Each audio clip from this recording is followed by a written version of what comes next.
Well, we were talking quite a bit about the Second Amendment. Representative Claudia Tenney of New York joins us now. She believes that concealed carry should be a right afforded to all New Yorkers, and she's taking the case to the Supreme Court. We'll also talk a little bit about HR1 and then HR4, now that HR1 doesn't look like it's going to go through, and Democrats' plan to keep pushing for the nationalization of all elections. Congresswoman, welcome. It's good to be with you. Thank you. It's great to be on. I have to immediately, though, get your thoughts on that now infamous soundbite that's been circulating the airwaves. President Joe Biden, I know he was being facetious, but still, after hearing him say it several times on the campaign trail and after hearing Congressman Eric Swalwell say it before, I really do get an understanding of their non-understanding of the Second Amendment, talking about, well, you don't need your AR-15s or any commonly owned semi-automatic rifles because we have nukes and jets. But if they're so inconsequential, then why even ban them, Congresswoman? That was that, and then if you're if you really want to take on your government, you need an F-15 and nuclear weapons.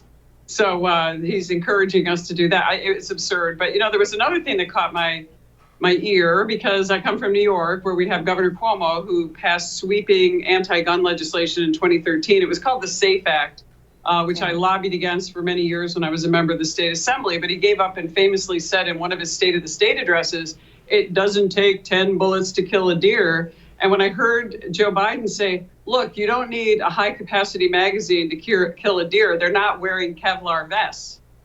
And again, they think that the Second Amendment is about hunting. They don't understand that the Bill of Rights are a set of rights to protect us from government as a self-governing constitutional republic. So again, they don't understand the Second Amendment or any of the other amendments, I think, for that matter.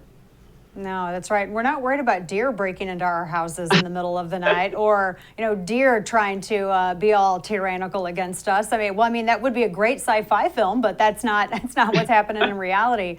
Now, to this extent, you mentioned you're pressing back against the SAFE Act, which is insane legislation. But of course, also then there's this New York Rifle Pistol Association case. This has been kind of going back and forth. New York has been in the headlines a lot lately as it relates to 2A law, and I know that there's the amicus brief that's going to be filed with the Supreme Court, because this is yet another case that's going to be coming up to the top court in the land. Tell us a little bit about this, because I really feel for New Yorkers. They've just have really been run through the ringer, and it seems like every single year there's a new law telling them what they can't do and what they can't leave their house with. Yeah, this is a really important case, and we're really glad that the Supreme Court is going to weigh in on this. It's a case out of Rensselaer County where there's a judge who's been typically denying concealed carry permits to residents, people with perfectly clean records, clean background checks, and doing that just because, his theory is that you don't need to carry concealed for self-defense outside of your home. And so he's been denying permits routinely. And this case was taken on by the New York State Rifle and Pistol Association. And, not surprisingly, they lost on the Second Circuit in New York City. And thankfully, they've moved on to the Supreme Court, and the Supreme Court is going to take this case and weigh in. I'm really honored that NRA asked me to lead this brief in defense of our Second Amendment rights, and especially our concealed carry rights. This is not just happening in Rensselaer County. It's happening all over our state, where people who are being denied the ability to conceal carry outside their homes, by arbitrary standards set by, some judge or whoever, a pistol officer, in a county municipality. So this case actually centers around that standard, and we want to clarify in this amicus brief for NRA, that this is a right, and it is not just a privilege to carry a gun. It's a fundamental right, and that's basically the argument that they're making in this brief. Now, it's kind of shocking how many shall issue, may issue. I mean, the difference between, and I keep hearing all of this from a lot of listeners from our affiliates in California, some of our affiliates up in New York as well. Well, you may have the right to be able to carry something outside of your home and be able to conceal carry. California was, I think it was the Santa Barbara sheriff that was getting in a lot of trouble up there, because it was something similar a few years ago where they were it was very arbitrary in the way that permits were issued, and so few were issued. Is the same kind of approach in New York? Are they demanding that you demonstrate some sort of good excuse to be able to conceal carry a firearm, as has been done in other of these may issue areas?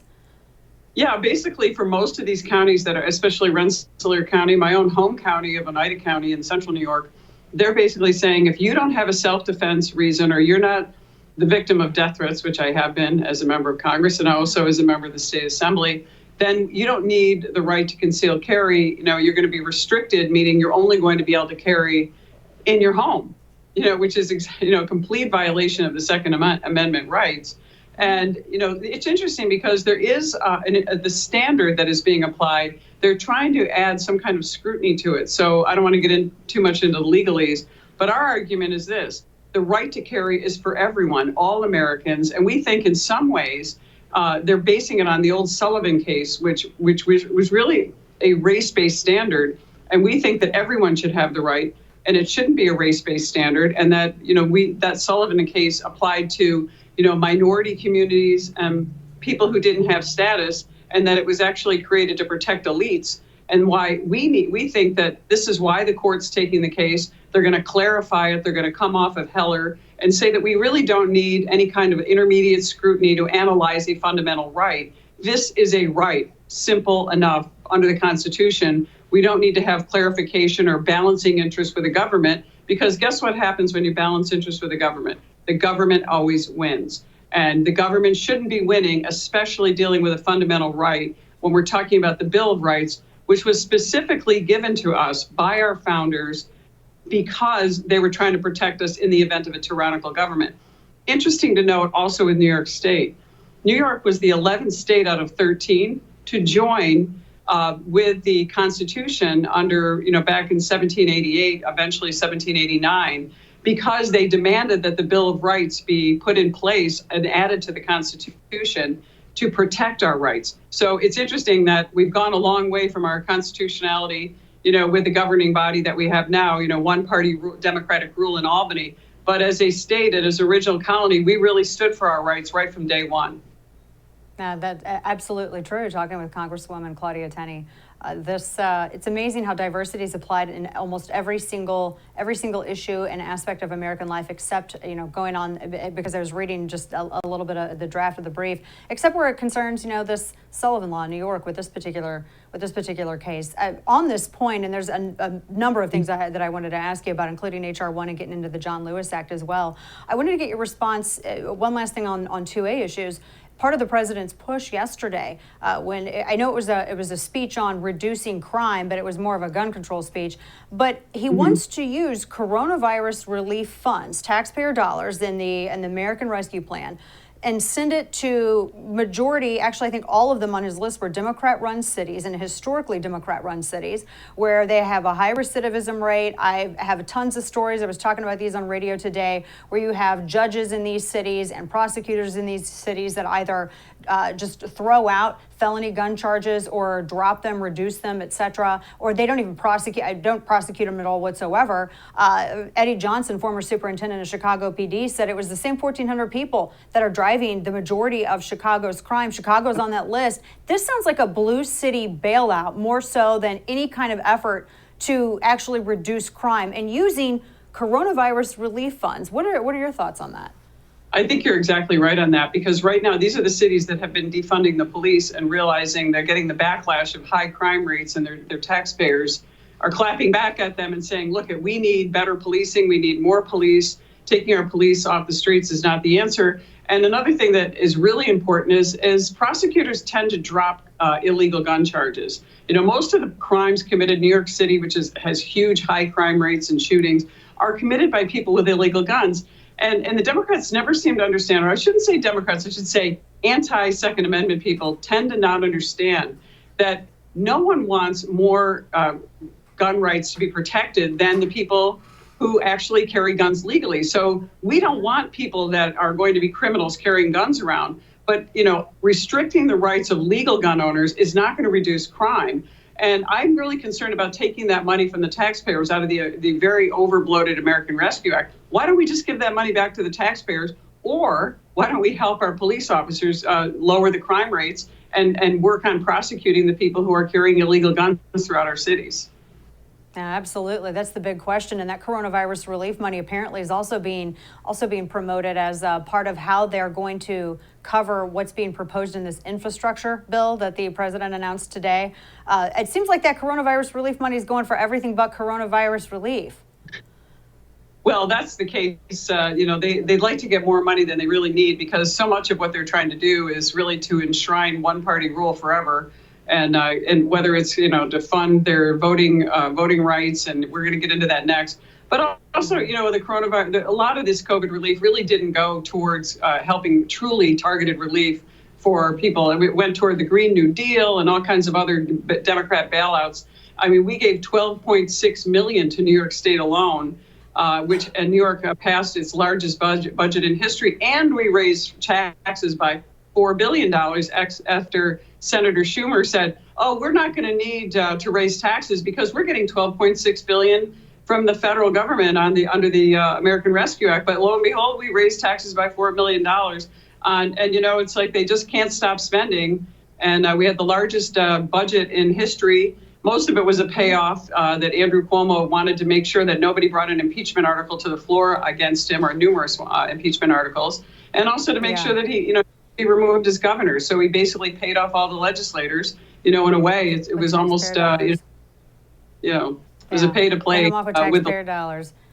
Yes. You mentioned Congresswoman voting as well. HR1 looks like it's been defeated. And for those who may not know all the details of HR1, I think it was one, I was talking to my friend Jay Christian Adams just the other day. I think it's one of the worst pieces of legislation that's been proposed, maybe perhaps in our lifetimes, federalizing all elections, circumventing the Constitution and removing that right to do so from the states, cementing mail-in ballots as the way to vote, no photo ID, and then, of course, putting the public on the hook for financing at least a portion of these campaigns. And then going after free speech, trying to go through the FEC to do that. This was a nightmare. Now, it fell apart in the Senate. I tend to think that it's going to come back piecemeal style in some way or form. But now it's almost as if, well, if you support the John Lewis Act, they're trying to act as though the John Lewis Act is a compromise, HR4, that's somehow a compromise for not getting HR1. But Congresswoman, tell everybody, it seems like the same bad stuff is still in this one. Yeah, this is terrible. I was so disappointed that Joe Manchin, Senator Manchin, I'm not voting for HR1. I don't support it. I don't support it, on and on and on. And what does he do? He votes for the procedural vote to get it to the floor, which people say, oh, that was just a procedural vote. And I said, well, without the procedural vote, you can't get to the substance of the bill. So it's essentially a vote for HR1, which is a disaster. Right. And it's, we know we can't trust him now. I worry about what he's going to do with the filibuster, even though he wrote an op-ed. And Senator Kirsten Sinema wrote an op-ed. I'm worried about that. But HR4, as I'm sure you've talked with Christian Adams, who's phenomenal on this issue. He does a great job. He's actually helped us and given us advice throughout my odyssey in getting elected and going through the count that we had that was over 100 days. I didn't even get sworn in until February 11th. But HR4 is dangerous as well because it also federalizes elections, and it requires a pre-clearance of any laws that a state might pass to, embolden or strengthen voter ID laws or to minimize the ability to cheat. We want to make sure that people, we want as many people to vote, but we just don't want it easy to cheat. And so it would actually put that, and not only would it go to federalize it, it would put it through the DOJ. So the Department of Justice would be a super police officer going around and telling the states what they can and cannot pass, all the way down to whether they wanted, a voting district in a state might want to put up a new voting district. They might want to put out a poll location. That would be required to be run through the Department of Justice and the federal government, weighed in by, the Democrat partisans in charge right now. And that's really dangerous and that's really scary. And the worst thing about it, this actual provision of the former Voting Rights Act was struck down in a case in 2013 by Shelby versus Holder. And yes, it is the former Attorney General Holder. And so now we're going to be unearthing this and now giving the Democrats even more power, weaponizing the DOJ. And that's the last thing we need to do now in light of what's been going on with the Department of Justice, the other issue.